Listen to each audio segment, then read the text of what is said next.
Capítulo 7. Gabriel anuncia a Juan y a Jesús.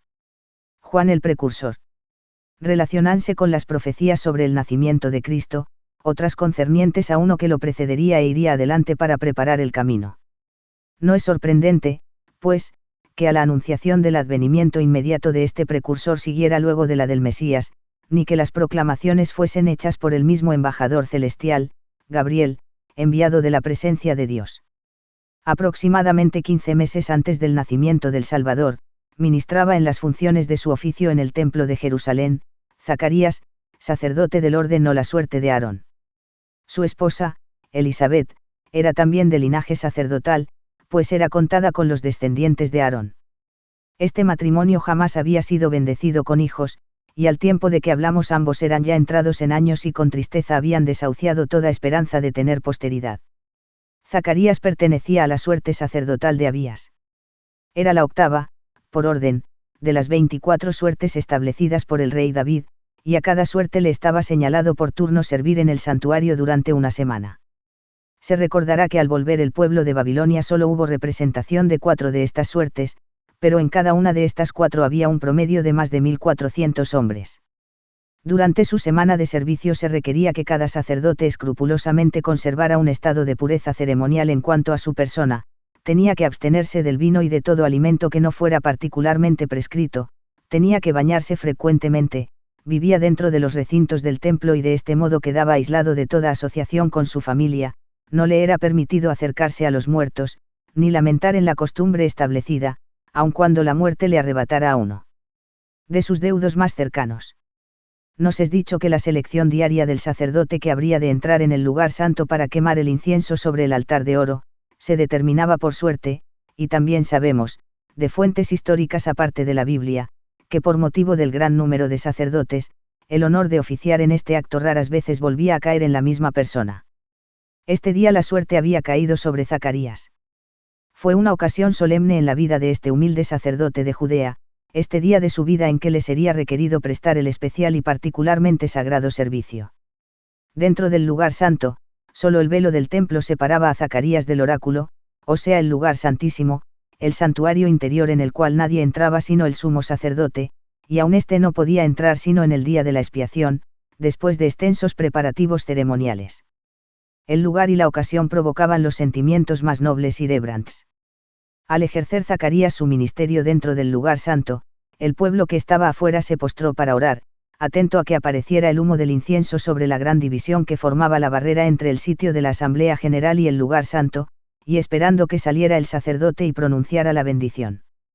En este momento supremo de su servicio sacerdotal, apareció ante los ojos asombrados de Zacarías, a la derecha del altar del incienso, un ángel del Señor. Habían pasado muchas generaciones entre los judíos sin que se manifestara dentro del templo, ora en el lugar santo o en el lugar santísimo, una presencia visible aparte de la humana, pues la gente consideraba las visitas personales de seres celestiales como acontecimientos de días pasados, y casi habían llegado al grado de creer que ya no había profetas en Israel. No obstante, siempre había un presentimiento de ansiedad, algo así como cierto desasosiego, cada vez que un sacerdote se acercaba al santuario interior, considerado como la morada particular de Jehová si acaso se dignara visitar de nuevo a su pueblo. En vista de esta situación, no nos causa sorpresa leer que esta presencia angélica perturbó a Zacarías y lo llenó de 48. Temor. Sin embargo, las palabras del visitante celestial fueron un mensaje de consolación aunque de gravedad trascendental, pues le comunicaban la certeza absoluta de que habían sido escuchadas sus oraciones, y que su esposa le daría un hijo, el cual habría de llamarse Juan. La promesa no cesó allí, pues se declaró que el niño que habría de nacer de Elisabet sería una bendición para el pueblo, muchos se gozarían de su nacimiento, sería grande delante de Dios, no debería beber vino ni sidra, habría de ser lleno del Espíritu Santo, sería el medio de convertir muchas almas a Dios e iría delante del Mesías a fin de preparar al Señor un pueblo dispuesto para recibirlo. No cabe duda que al oír el futuro predicho del niño que aún estaba por nacer, Zacarías reconoció en él al gran precursor, acerca del cual los profetas habían hablado y el salmista había cantado, pero que éste fuese hijo suyo y de su esposa anciana le parecía cosa imposible, a pesar de la promesa del ángel. El hombre dudó y preguntó cómo podía saber que se efectuaría lo que su visitante le había anunciado. Respondiendo el ángel, le dijo, yo soy Gabriel que estoy delante de Dios, y he sido enviado a hablarte, y a darte estas buenas nuevas. Y ahora quedarás mudo y no podrás hablar, hasta el día en que esto se haga, por cuanto no creíste mis palabras, las cuales se cumplirán a su tiempo. Cuando el altamente bendecido y a la vez gravemente afligido sacerdote por fin salió y se presentó delante de la congregación que lo esperaba, algo inquieta ya porque se había demorado tanto, no pudo sino por señas despedir a la congregación e indicar que había visto una visión. El castigo de la duda que había manifestado se llevó a efecto, Zacarías quedó mudo. Oportunamente nació el niño en la comarca montañosa de Judea donde estaba situado el hogar de Zacarías y Elisabet, y a los 8 días de haber nacido el niño, la familia se reunió de conformidad con la costumbre y lo requerido por la ley maseica, para nombrar al niño al tiempo de su circuncisión. Zacarías rechazó toda sugerencia de que se le diese al niño el nombre de su padre, y escribió con resolución terminante, Juan es su nombre. En el acto fue suelta la lengua del sacerdote mudo y, lleno del Espíritu Santo, prorrumpió en profecías, alabanzas y cánticos. Sus palabras inspiradas, puestas en música conocida como el Benedictus, se cantan como himno de adoración en muchas congregaciones cristianas. Bendito el Señor Dios de Israel, que ha visitado y redimido a su pueblo, y nos levantó un poderoso Salvador en la casa de David su siervo, como habló por boca de sus santos profetas que fueron desde el principio, salvación de nuestros enemigos, y de la mano de todos los que nos aborrecieron, para hacer misericordia con nuestros padres, y acordarse de su santo pacto, del juramento que hizo a Abraham nuestro padre, que nos había de conceder que, librados de nuestros enemigos, sin temorle, serviríamos en santidad y en justicia delante de él, todos nuestros días. Y tú, niño, profeta del Altísimo serás llamado, porque irás delante de la presencia del Señor, para preparar sus caminos, para dar conocimiento de salvación a su pueblo, para perdón de sus pecados, por la entrañable misericordia de nuestro Dios, con que nos visitó desde lo alto la aurora, para dar luz a los que habitan en tinieblas y en sombra de muerte, para encaminar nuestros pies por camino de paz. Las últimas palabras que Zacarías pronunció, antes de ser herido con mudez, fueron de duda e incredulidad, pidiendo una señal como prueba de la autoridad de uno que venía de la presencia del Altísimo. Las palabras con que rompió ese largo silencio fueron de alabanzas a Dios, en quien ponía toda su confianza, lo cual fue por señal a todos los que le escucharon, y la fama de lo acontecido se extendió por toda la región. Las circunstancias extraordinarias que acompañaron el nacimiento de Juan, particularmente los meses de mudez que pasó su padre y la repentina recuperación de su facultad para hablar cuando indicaba el nombre que había sido ordenado de antemano, causaron que muchos se maravillaran y otros se llenaran de temor, diciendo, ¿quién será este niño? Cuando Juan, después de haber crecido, alzó la voz en el desierto, nuevamente como cumplimiento de las profecías, la gente se preguntaba si acaso no sería el Mesías. De su vida, entre su infancia y el principio de su ministerio público, un periodo de aproximadamente 30 años, no se ha escrito sino una sola frase, y el niño crecía, y se fortalecía en espíritu, y estuvo en lugares desiertos hasta el día de su manifestación a Israel. 49. La Anunciación a la Virgen. 6 meses después de la visita de Gabriel a Zacarías, y 3 meses antes del nacimiento de Juan, fue enviado el mismo mensajero celestial a una doncella llamada María, que moraba en Nazaret, pueblo de Galilea. Era del linaje de David, y aun cuando todavía soltera, estaba desposada con un varón que se llamaba José, también de descendencia real por la línea de David. La salutación del ángel, rebosante de honor y bienaventuranza, causó que María se maravillara y turbara. Salve, muy favorecida. El Señor es contigo, bendita tú entre las mujeres. Con estas palabras se dirigió Gabriel a la Virgen. Igual que las demás hijas de Israel, particularmente las de la tribu de Judá, cuya descendencia davídica era conocida, María indudablemente había anhelado con reverente gozo y éxtasis, la venida del Mesías del linaje real, pues sabía que alguna doncella judía llegaría a ser la madre del Cristo. Sería posible que las palabras que le hablaba el ángel se relacionaran con esta esperanza suprema de la nación. No tuvo mucho tiempo para meditarlo, porque el ángel continuó, diciendo, María, no temas, porque has hallado gracia delante de Dios. Y ahora, concebirás en tu vientre, y darás a luz un hijo, y llamarás su nombre Jesús. Este será grande, y será llamado Hijo del Altísimo, y el Señor Dios le dará el trono de David su padre, y reinará sobre la casa de Jacob para siempre, y su reino no tendrá fin. Aun con esto, ella no comprendió sino en parte la importancia de esta visita trascendental. No con el espíritu de duda, como el que había provocado a Zacarías a pedir una señal, sino con un deseo sincero de que se le informara y explicara. María, consciente de su estado soltero y segura de su condición virginal, preguntó: ¿cómo será esto, pues no conozco varón? La respuesta a su pregunta natural y sencilla fue la anunciación de un milagro como nunca jamás se había conocido en el mundo, no un milagro en el sentido de un acontecimiento que contravendría las leyes naturales, sino un milagro efectuado por la operación de una ley mayor, y de naturaleza tal, que la mente humana ordinariamente no llega a comprenderlo o considerarlo posible. Le fue informado a María que iba a concebir, y a su tiempo daría a luz un hijo, del cual ningún mortal sería el padre. Respondiendo el ángel, le dijo: el Espíritu Santo vendrá sobre ti, y el poder del Altísimo te cubrirá con su sombra, por lo cual también el santo ser que nacerá, será llamado Hijo de Dios.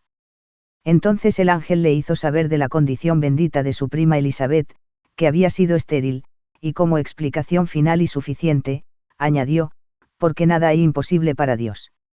Con gentil sumisión y humilde aceptación, la joven virgen contestó: he aquí la sierva del Señor, hágase conmigo conforme a tu palabra. Habiendo comunicado su mensaje, Gabriel partió, dejando a la escogida Virgen de Nazaret para que reflexionara la maravillosa experiencia que había sido suya. El hijo prometido de María habría de ser el unigénito del Padre en la carne, así se había predicho positiva y abundantemente. Verdaderamente, el acontecimiento no tenía precedente, también es cierto que nunca jamás se ha igualado, pero que el nacimiento virginal habría de ser único, fue tan verdaderamente esencial para el cumplimiento de las profecías, como el que tal cosa aconteciera. Ese hijo que nació de María fue engendrado por Elohim, el Padre Eterno, no contraviniendo las leyes naturales, sino de acuerdo con una manifestación superior de las mismas, y el hijo de esa asociación de santidad suprema, paternidad celestial y maternidad pura aunque terrenal, habría de llamarse con toda propiedad el Hijo del Altísimo. En su naturaleza habrían de combinarse las potencias de la divinidad, y la capacidad y posibilidades del estado mortal, y esto de acuerdo con la operación normal de la ley fundamental de herencia, declarada por Dios, demostrada por la ciencia y admitida por la filosofía, de que los seres vivientes se han de propagar según su especie. El niño Jesús habría de heredar los rasgos físicos, mentales y espirituales, las tendencias y poderes que distinguían a sus padres, uno inmortal y glorificado, a saber, Dios, el otro humano, una mujer. Jesucristo nació de una mujer humana, pero no descendió directamente de ningún hombre. 50. Humano, salvo que su madre era hija de hombre y mujer. Únicamente en nuestro Señor se ha cumplido la palabra de Dios, pronunciada con referencia a la caída de Adán, que la simiente de la mujer tendría poder para vencer a Satanás hiriendo la cabeza de la serpiente. Con respecto al lugar, condición y ambiente general, la anunciación de Gabriel a Zacarías y el mensaje comunicado a María contrastan notablemente. Al Padre se hizo el anuncio del futuro precursor del Señor dentro del espléndido templo, en un sitio tan exclusivamente sagrado, que solo otro lugar de esa santa casa lo sobrepujaba, bañado por la luz que irradiaba del candelero de oro e iluminado también por la lumbre de los carbones encendidos sobre el altar de oro. El Mesías fue anunciado a su madre en un pequeño pueblo, lejos de la capital y del templo, probablemente dentro de las paredes de una humilde casa galilea. María visita a su prima Elisabet. No fue sino natural que María, hallándose sola y abrigando en su alma un secreto más santo, importante y emocionante que cualquiera que sea conocido antes o después, buscara compañerismo, y principalmente una persona de su propio sexo en quien pudiese confiar, alguien que le diera consuelo y apoyo, y a la cual no haría mal en revelar lo que en esa ocasión probablemente ningún ser mortal sabía aparte de ella. Por cierto, su visitante celestial había indicado todo esto cuando hizo mención de Elisabet, la prima de María, pues ella misma era la recipiente de una bendición extraordinaria, y por su conducto se había efectuado otro milagro de Dios. María partió inmediatamente de Nazaret para la comarca montañosa de Judea, un viaje de aproximadamente 160 kilómetros, si es verídica la tradición de que en el pequeño poblado de Jutta se hallaba el hogar de Zacarías. Mutuamente se regocijaron María, la Virgen joven, y Elisabet, ya entrada en años. Por las palabras de Gabriel, que su esposo le había comunicado, Elisabet debe haber sabido que el próximo nacimiento de su hijo sería seguido en breve por el advenimiento del Mesías y, consiguientemente, que estaba para rayar el alba del día tan ansiado en Israel, y por el cual se había orado a través de los siglos de obscuridad. Cuando llegó a sus oídos la salutación de María, el Espíritu Santo dio testimonio de que la madre elegida del Señor se hallaba delante de ella en la persona de su prima hermana, y al sentir el movimiento físico de su propia concepción bendita, correspondió al saludo de su visitante con reverencia: bendita tú entre las mujeres, y bendito el fruto de tu vientre. ¿Por qué se me concede esto a mí, que la madre de mi Señor venga a mí? María le respondió con ese himno glorioso de alabanza que, con el nombre de Magnificat, se ha adaptado en el ritual músico de las iglesias. Engrandece mi alma al Señor, y mi espíritu se regocija en Dios mi Salvador. Porque ha mirado la bajeza de su sierva, pues he aquí, desde ahora me dirán bienaventurada todas las generaciones. Porque me ha hecho grandes cosas el poderoso, santo es su nombre, y su misericordia es de generación en generación a los que le temen. Hizo proezas con su brazo, esparció a los soberbios en el pensamiento de sus corazones. Quitó de los tronos a los poderosos, y exaltó a los humildes. A los hambrientos colmó de bienes, y a los ricos envió vacíos. Socorrió a Israel su siervo, acordándose de la misericordia de la cual habló a nuestros padres, para con Abraham y su descendencia para siempre. María y José. La visita duró unos 3 meses, después de lo cual María volvió a Nazaret. Ahora tenía por delante la parte verdaderamente penosa de su situación. En la casa de su prima, ésta había entendido, su estado había servido para confirmar el testimonio de Zacarías y Elisabet, pero, cómo se aceptaría su palabra en su propio pueblo, y con mayor particularidad, cómo la consideraría el varón con quien estaba desposada. En aquella época los esponsales, hasta cierto punto, eran tan válidos como la 51. Ceremonia misma, y sólo podían deshacerse por medio de un rito de separación semejante a un divorcio, y esto a pesar de que los esponsales no eran sino una promesa de contraer matrimonio y no el propio acto. Cuando José saludó a su desposada, después de 3 meses de ausencia, se afligió en extremo al notar las manifestaciones de su maternidad futura. La ley judía disponía la cancelación de los esponsales en una de 2 maneras, por medio de un juicio y decreto públicos, o mediante un arreglo privado, para constancia del cual se redactaba un documento y se firmaba en presencia de testigos.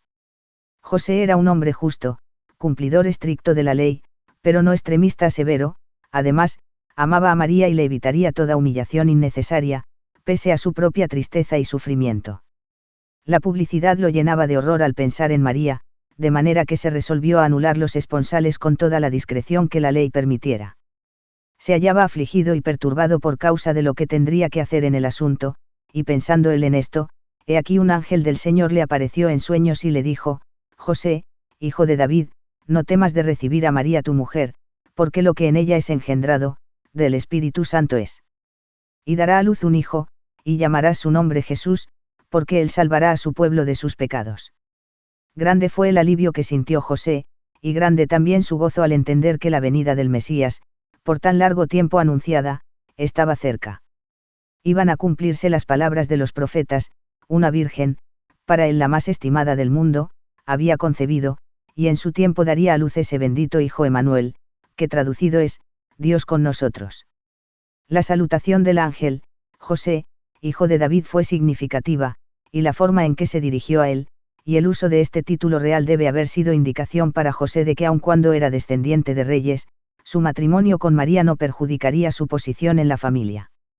José no vaciló, a fin de proveer a María toda la protección posible y establecer todo derecho legal como su guardián legítimo, se dio prisa a solemnizar el matrimonio e hizo como el ángel del Señor le había mandado, y recibió a su mujer. Pero no la conoció hasta que dio a luz a su hijo primogénito, y le puso por nombre Jesús. La esperanza nacional de un Mesías, basada en las promesas y profecías, se había confundido en el pensamiento judío por motivo de la influencia del rabinismo con sus muchas extravagancias y su interpretación privada, a la que el prestigio artificialmente mantenido de los expositores daba la apariencia de ser autorizada. Sin embargo, se habían subrayado ciertas condiciones, juzgadas indispensables aún por los rabinos, y de acuerdo con estas bases esenciales sería juzgada la pretensión de todo judío que declarase ser aquel que tanto tiempo habían esperado. Era indiscutible que el Mesías habría de nacer dentro de la tribu de Judá, y del linaje de David, y siendo de David, por fuerza sería de la descendencia de Abraham, mediante cuya posteridad, Según el convenio, todas las naciones debían ser bendecidas. Hallamos en el Nuevo Testamento dos genealogías que supuestamente dan el linaje de Jesús, una en el primer capítulo del Evangelio según Mateo, la otra en el tercer capítulo del Evangelio según Lucas. Estas listas de progenitores contienen varias discrepancias aparentes, pero los estudios e investigaciones de los peritos en materia genealógica las han reconciliado satisfactoriamente. No se procurará hacer un análisis detallado del asunto aquí, pero debe tenerse presente que el criterio de los investigadores concuerda en que la narración de Mateo establece el linaje real y da el orden de sucesión entre los herederos legales del trono de David, mientras que la del Evangelio según S. Lucas es una genealogía personal que indica la descendencia davídica, pero sin considerar la línea de sucesión legal al trono por medio de la primogenitura o parentesco cercano. Por otra parte, muchos consideran que la descendencia genealógica escrita por Lucas es la de María, mientras que la de Mateo es aceptada como la de José. El hecho principal que debemos recordar es que el niño, prometido por Gabriel a María, la Virgen desposada de José, habría de nacer de linaje real. La genealogía personal de José sería esencialmente la misma que la de María, pues los dos eran primos hermanos. Según Mateo, José era hijo de Jacob, e hijo de Eli, según S. Lucas, pero Jacob y Eli eran hermanos, y parece que uno de los dos fue el padre de José, y el otro, el padre de María y, consiguientemente, padre político de José. Muchas escrituras establecen claramente que María era de la descendencia de David, pues en vista de que Jesús había de nacer de María, mas no. 52. Engendrado por José, que era el padre declarado y, según la ley de los judíos, el padre legal, la sangre de la posteridad de David llegó al cuerpo de Jesús únicamente por conducto de María.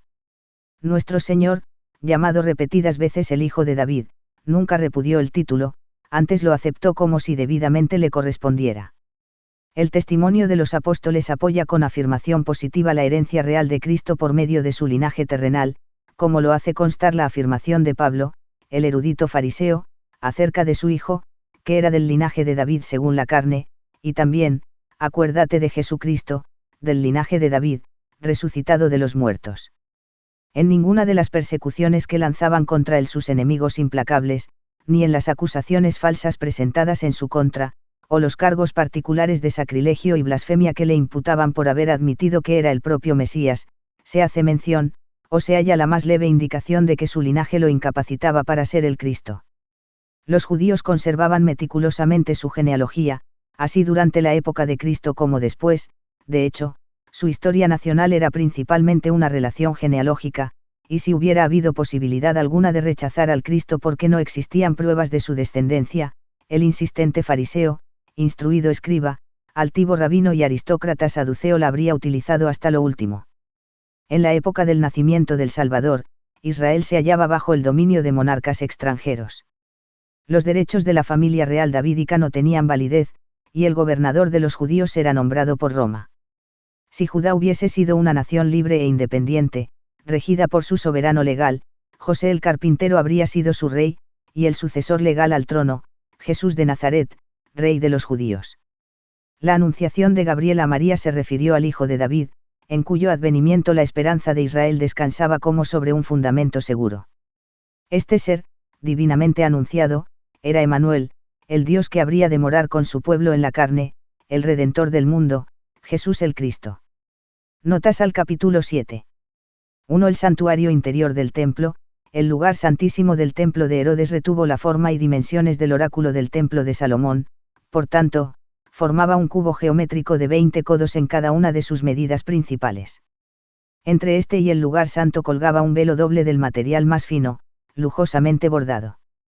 El velo exterior tenía una abertura en el extremo norte, el velo interior en el sur, de modo que el sumo sacerdote que entraba allí al tiempo señalado, una vez al año, podía pasar por entre los velos sin descubrir el lugar santísimo. La cámara sagrada se hallaba vacía, con excepción de una piedra grande sobre la cual el sumo sacerdote rociaba la sangre del sacrificio el día de la expiación. Esta piedra ocupaba el lugar del arca y el propiciatorio. Del otro lado del velo, en el lugar santo, se hallaba el altar del incienso, el candelera de 7 brazos y la mesa para los panes sin levadura. The House of the Lord, página 59. 2. Juan el Bautista fue considerado nazareo, las instrucciones del ángel Gabriel dadas a Zacarías, de que Juan, el hijo prometido, no beberá vino ni sidra, junto con el modo de vivir de Juan en el desierto cuando ya hubo crecido, así como su costumbre de usar vestidos rústicos, han dado por consecuencia que los comentadores y peritos bíblicos supongan que fue nazareo toda su vida. Sin embargo, debemos recordar que en ninguna parte de las escrituras existentes se dice definitivamente que Juan el Bautista haya sido nazareo. Este nombre, que significa consagrado o separado, se daba a aquel que por voto personal, o el que hacían por él sus padres, quedaba reservado para alguna obra especial o un curso de vida que comprendía la abnegación. Véase la página 69 de esta obra. Smith, en su Comparative Dictionary of the Bible, comenta, en el Pentateuco nada se dice de los que habían de ser nazareos hasta el día de su muerte, pero sí se estipulan los reglamentos que habían de regir al 53. Nazareo que hacía voto por determinado tiempo. Num 6, 1,2, durante el tiempo de su nazareato estaba obligado a abstenerse del vino, uvas y todo producto de la viña, así como de toda clase de bebidas embriagantes. Les era prohibido cortarse el cabello de la cabeza o arrimarse a cualquier cuerpo muerto, aun el de su pariente más cercano. El único caso mencionado en las escrituras de uno que haya sido nazareo toda su vida, fue el de Samsón, a cuya madre le fue requerido sujetarse a las observancias nazareas antes del nacimiento de su niño, el cual habría de ser nazareo a Dios hasta el día de su muerte. Juec 13, 3-7, 14, en atención a la rigidez de su vida, debe atribuírsele a Juan el Bautista toda la disciplina personal requerida a los nazareos, sea que haya estado bajo voto personal o el de sus padres, o sin tener ninguna obligación de esa naturaleza. 3. La circuncisión, aun cuando no era una práctica hebrea o israelita exclusivamente, quedó establecida como requerimiento divino por medio de las revelaciones de Dios a Abraham, en señal del pacto entre Jehová y el patriarca. Gen 17, 9-14, se efectuó el convenio con objeto de incluir el establecimiento de la posteridad de Abraham como una nación grande, y se dispuso que por medio de sus descendientes todas las naciones de la tierra fuesen bendecidas, Gen 10 y 18, promesa que, según sea comprobada, significaba que el Mesías nacería por conducto de ese linaje. La circuncisión era requisito obligatorio y, por tanto, la práctica se convirtió en característica nacional. Todo varón había de ser circuncidado a los 8 días de su nacimiento. Gen 5 y 12, Lev 12, 3, este requisito en cuanto a la edad llegó a ser de tan riguroso vigor, que aun cuando el 8º día cayera en sábado, el rito habría de efectuarse ese día. Juan 7 y 22, 23, todos los esclavos varones habrían de ser circuncidados, Gen 5 y 12, 13, y aun los extranjeros que habitasen con los hebreos, si querían participar de la Pascua con ellos, tenían que someterse a este rito. Éxodo 12 y 48, citamos el siguiente extracto de Standard Bible Dictionary: la ceremonia representaba el abandono de la impureza como preparación para participar de los privilegios de ser miembro de Israel. En el Nuevo Testamento, habiéndose trasladado la importancia del aspecto externo y formal de las cosas al interno y espiritual, primeramente se declaró que era innecesario circuncidar a los gentiles que se convertían al Evangelio, Hechos 3 y 28, y más tarde hasta los judíos cristianos hicieron caso omiso del rito. Llegó a ser costumbre de nombrar al niño al tiempo de su circuncisión, como se ve en el caso de Juan, hijo de Zacarías. Lucas 1 y 59. 4. La aflicción de Zacarías, la señal que pidió Zacarías fue dada en esta forma por el ángel: y ahora quedarás mudo y no podrás hablar, hasta el día en que esto se haga, por cuanto no creíste mis palabras, las cuales se cumplirán a su tiempo. Lucas 1 y 20, por lo que se dice respecto de la ocasión en que se circuncidó al niño y se le dio el nombre de Juan, algunos opinan que el padre afligido también quedó sordo, pues los que formaban la compañía tuvieron que hablarle por señas sobre el nombre que su hijo habría de llevar. Versículo 62. 5. Los esponsales judíos, la ley judía siempre ha considerado sagrado y obligatorio el voto esponsalicio. En cierto respecto era tan válido como el propio matrimonio, aunque no ejercía ninguno de los derechos particulares del casamiento. Las siguientes afirmaciones breves son de la obra de Heike, Life and Words of Christ, tomo I, página 99, entre los judíos de la época de María, era algo más que un compromiso. Los esponsales se llevaban a cabo con regocijo en la casa de la desposada bajo una tienda o pabellón pequeño levantado para el propósito. Era conocido como el acto de hacer sagrada, ya que desde ese momento la desposada era sagrada para su esposo en la manera más estricta. Para darle forma legal, el esposo entregaba a su desposada una moneda o su equivalente, ante testigos, con estas palabras: «He aquí, quedas desposada conmigo», o también por un documento escrito, en el cual aparecían palabras semejantes y el nombre de la doncella, y esta constancia, en igual manera, se entregaba a ella delante de testigos. 6. Las genealogías de José y María. Hoy estamos casi seguros de que las genealogías en ambos evangelios son de José, con las cuales, si podemos depender de las tradiciones primitivas respecto de su consanguinidad, están relacionadas también las genealogías de María. La descendencia davídica de María está indicada en Hechos 2 y 30, 1 y 23, Romanos 1, 3. Lucas 1 y 32, etc. Ese Mateo da la descendencia legal de José por conducto de la línea mayor y real, como heredero del 54. Trono de David. Ese Lucas da la descendencia natural. De modo que el padre verdadero de Salatiel era heredero de la casa de Natán, pero Jeconías, que nunca tuvo hijos, ya 10 y 30, fue el último representante directo de la línea real mayor. La omisión de algunos nombres desconocidos y la distribución simétrica en grupos de 10 eran costumbres judías comunes. No será por demás decir que después de las obras de Milly, On the Mythical Interpretation of the Gospel, páginas 147 a 217, y de Lord A. C. Hervey, On the Genealogies of Our Lord, 1853, virtualmente han desaparecido todas las dificultades en reconciliar las divergencias aparentes.